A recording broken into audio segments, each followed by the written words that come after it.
at, we say 60 mile an hour, and you judge your speed at 60 mile an hour for your stopping distance. In a rally car, you can put on this if it's very wet, and you put on this if it's very dry, and your stopping distance is exactly the same with this as this. But if you would have one tyre on a road car and it starts to rain, there's no way you're going to stop a road car when it starts to rain as it would in the dry, because actually you're running the same compound. Tyres prevent accident, suspension prevent accident, brakes, but the tyres are, as I say, the last chance. They're grip on the road, so you need to have them maximised to get your maximum grip. Rather than telling you the difference, we're going to show you the difference. Sean is going to put his rally car and a road car through their paces in some controlled testing. Yeah, we're going to do an experiment with a popular car like Honda Civic we're using. I'm going to find a massive difference driving that car on the stage, because I won't even enjoy it, because I'm just going to be sitting on the pumping and I'm going to be all over the place. I'm not strapped in. You know, if I did have something bad, the suspension's an all-round suspension. It's for like, it's like for the autobahns in Germany, it's for France, you know, it's for all the dual carriageways, motorways, these little country roads. You know, when we set up the rally car, we can set it up for this particular piece of road. Young drivers are constantly lectured about slowing down and driving more carefully. The purpose of this film is not to lecture you, but to show you that while you can make a road car look like a rally car, it ain't going to perform like one. It's not going to be exciting, it's not going to be enjoyable. When you drive a road car all the time, you really think you're going fast, but when you sit in a rally car, you notice a huge difference. It's just got no comparison. Alright, you know, if people has a passion about driving or they like driving, you're not going to get they want a buzz, you know, they want adrenaline going, but the road car, what you think is good, it's not. And if you knew how safe you can do it, you wouldn't do it in the road car, you would try and keep it in the rally car. We've set up a series of tests to show you the differences between rally cars and road cars, both on our test track and on our closed road stage. For our braking test, both cars will travel at 100 kilometers per hour, and as they pass the line, Sean will apply maximum braking. First up, it's the rally car.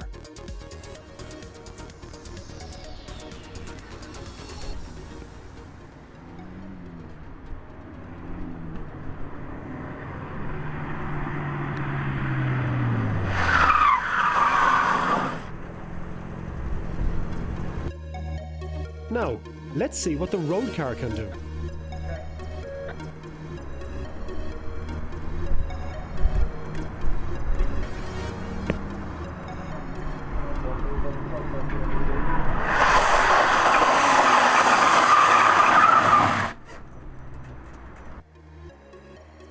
Well, it's obvious. The road car just does not have the same stopping ability as the rally car. Why? We're just after the test here now, and you can see, just to point out one of the things in the brakes, when I was talking about the brakes, if you look at the diameter of the disc in this car compared to your road car, the diameter is probably about the size of almost just over the hub of this one.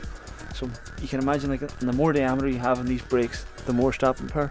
So that's just one thing to point out from that tyre road car. The cars are going to weave through the traffic cones. This will show how suspensions affect cornering. Again, the rally car goes first. How a car corners is a hugely important part of its performance. We've already heard how important it is to have the right tyre for the conditions. Modified suspension helps rally cars to keep as much tyre contact with the road surface as possible to help corner more quickly.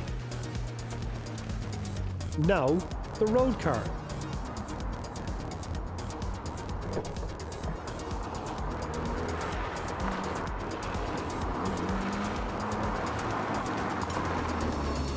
Sean, I'm sure you really enjoyed that. You're having a laugh. Everything, you know, is just completely different. For instance, like, you can feel this car here moving, rolling over and back, but the rally car just sits in the road, it doesn't move, you know, because you've got your suspension that you can adjust to really, for the solidness, you know, that stops the body roll. You're almost going to miss your turning point of the cones, so you have to nearly brake to get turned in just in proper. With the rally car, you can just chuck it in, you know, and it turns in, like, because you've got so much grip on the tyres. It's all well and good looking at the theory of braking, suspensions and tyres under test conditions. But it's on ordinary roads that these things really matter. So you can see this for yourself The next test was carried out on an ordinary road. To ensure the safety of not just Sean, but also the film crew and other road users, the section of road was closed and safety personnel were on standby. Just before Sean brings the rally car out on the closed road section, let's take a look at some of the things that help keep him safe if something does go wrong. In a high-speed crash, a normal road car can crumple around those inside. A rally car is fitted with a roll cage, which provides a steel shell around the driver and navigator to prevent this happening. Normal road cars have seat belts, which are designed to prevent the occupants from going through the windscreen during a crash. A rally car has a 5-point harness, which keeps the occupants stuck to the reinforced seat. Of course, all rally drivers must wear crash helmets, and most drivers also use this, a HANDS device, which helps prevent neck injuries. All competitors wear fireproof suits and gloves, which give valuable time to escape from a burning car.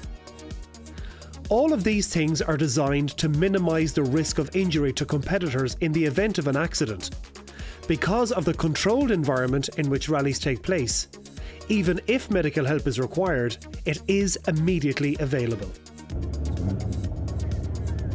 And with all the safety features checked, it's time to hit the road.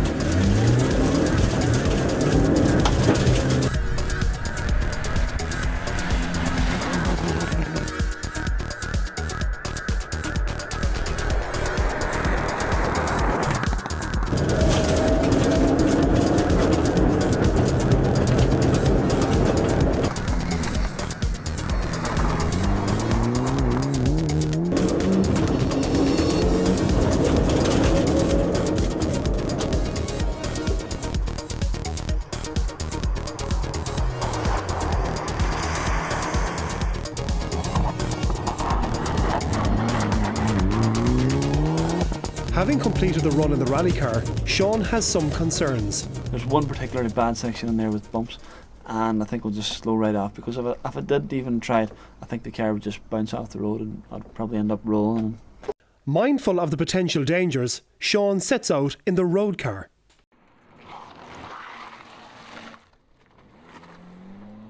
We're not on a rally or nothing here, but it gives you an idea what the difference is between the two cars, you know.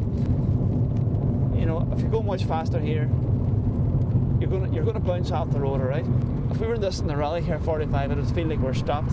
We could be doing like 80 miles per hour up around these bad bumps. Like, see, you're just gonna break the car.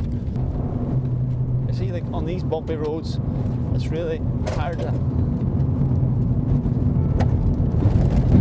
Jesus. At this point, Sean decided that it was no longer safe to continue, and the test was abandoned. And it's making a decision like this that could someday save your life.